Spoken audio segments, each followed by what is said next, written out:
বরগুনার পর কুমিল্লার দাউদকান্দি পরিণত হয়েছে ডেঙ্গু হটস্পটে। রাজধানীর মুগদা জেনারেল হাসপাতালে ভর্তি রোগীর একটি বড় অংশই দাউদকান্দি পৌরসভার ৫, ৬ এবং ৭ নম্বর ওয়ার্ডের বাসিন্দা।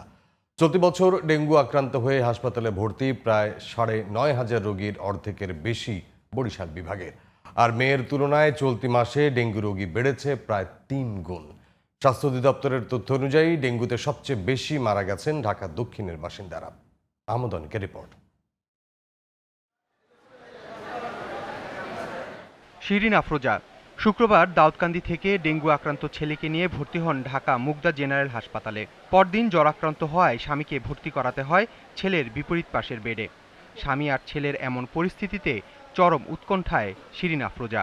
দাউদকান্দি পৌরসভার ৫ নং ওয়ার্ডের বাসিন্দা এই পরিবার। অনেক সমস্যা, অনেক রোগী, অনেক হইতেছে, ক্ষতি মহামারীর মতোই হয়ে গেছে দাউদকান্দি।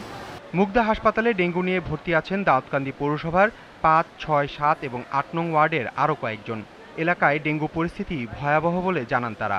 আমরা দাউদকান্দি ৮ নং ওয়ার্ডেই থাকি। আমার বাবা বুধবার এখানে ভর্তি হয়েছে আর কি রাত্রিবেলা। আমার ওয়াইফ ঈদের ছুটিতে গেছিল, গত ৮ দিন আগে আক্রান্ত হয়েছে।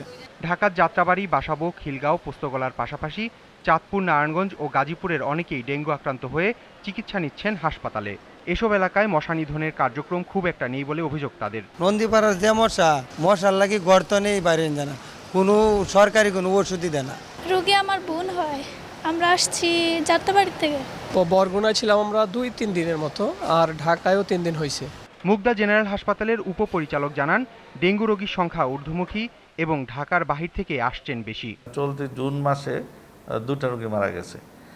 হ্যাঁ, এবং এই চলতি বছর এই 2টো রোগী মারা গেছে আর কি। কারো যদি জ্বর এবং কাছাকাছি কোনো লক্ষণ দেখা যায় তাহলে সাথে সাথে চিকিৎসকের শরণাপন্ন হয়। প্রথমেই যদি রোগটা ধরা পড়ে তাহলে ওই রোগ জটিল হতে যেমন সুযোগ পায় না, পাশাপাশি অন্যান্য রোগীদের বিস্তারের ক্ষেত্রেও এটা করা যায়, প্রতিরোধ করা যায়। ডেঙ্গুর পাশাপাশি করোনা রোগীদের জন্য প্রয়োজনীয় প্রস্তুতি আছে বলে জানান তিনি। আহমদ অনিক, জিটিভি নিউজ, ঢাকা।